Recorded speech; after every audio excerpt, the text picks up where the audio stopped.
Gaffer, MK Dons to come on Tuesday, but first off, we look back at Saturday. Great day for us, 3-0 win, packed stadium. How would you assess it a few days on? No, like I say, it was a good day. It's what we've built over the last few years, and it's what we want more of in the future.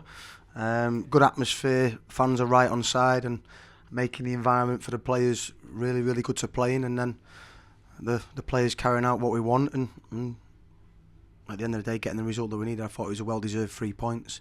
We had a rocky 10 minutes, but you have to give them a lot of credit. They've got good players, and they pushed us back in the first 10 minutes of the second half. But I think we've seen the game out well. We scored 3 goals. We could have scored a few more. So all in all, a really positive weekend for us. For Sonny Perkins and Charlie Kelman in particular, how big was it for them to get back amongst the goals? It's big for the confidence. Sonny's obviously been patient waiting for his start. He's had a few cup games, but now he's getting a little run in the team. We can see what he's made of, and I think young players thrive on confidence. So hopefully the goals at the weekend will do the confidence a world of good. And MK to come, pretty sure it's must win for us, isn't it, to get through to the next round? Yeah, I mean we don't want to.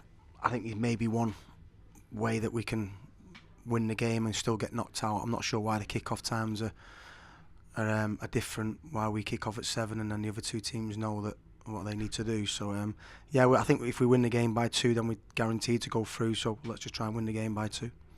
They've obviously changed manager in the last few weeks. When you're prepping for a game like MK Dons, are you almost looking at Crawley as well, or do you just look at MK Dons? Not really, because these games are really different to prepare for anyway, because a lot of the teams make a lot of changes, or you play a lot of under-21s teams where you don't know many of the players, or they have that many players under the age of 21 that there's so much variety to it. So you try and concentrate on yourselves. We've got a rough idea what their shape will be. He's a good coach. He's had a bit of success. He tried to take over at Swindon from me and get the same success, but it didn't work out for him. But he's gone to Crawley and done really, really well. And then he's got to move to MK, big club for the level, lot of good players, big squad for the level. So I really like him as a coach, and I think he'll do well there. I think he's a good fit. Team news wise and fitness wise, how are we looking? Jordan Graham will start. Brownie's still ill, and apart from Brownie's ill, we've got Don Ball still with a concussion, and Jack Simpson suspended in this tournament. So we'll probably make 4 or 5, maybe 6 changes. And I think Zach's been brilliant in training, so Zach will start in goal. I think outfield, we're going to make 5 or 6 changes.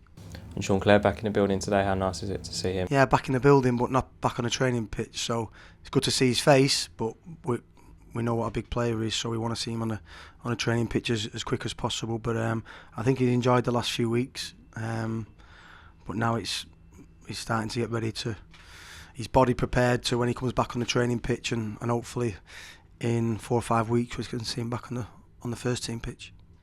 And from a fan's point of view as well, it was great to see. It was packed, wasn't it, on Saturday? I think maybe person per person, as busy as it's been all season. How much of a difference did they make? Everybody enjoys it. People want to watch football because you want to watch full stadiums, you want to watch good teams, and you want to see 2 teams go at it to fight for 3 points. So I think that was the case on Saturday, and it makes a hell of a difference. And the players enjoy it. The players speak about it.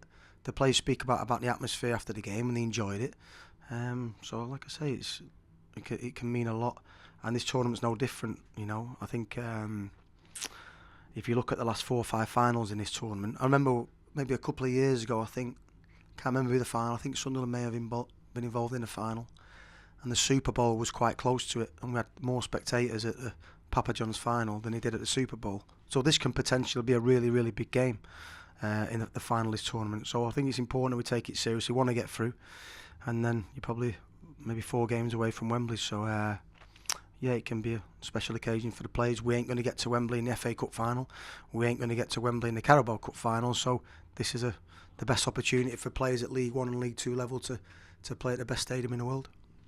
And Tuesday is the last game we have for 10 days or so as well. So how important is it that we get a positive result ahead of a little break?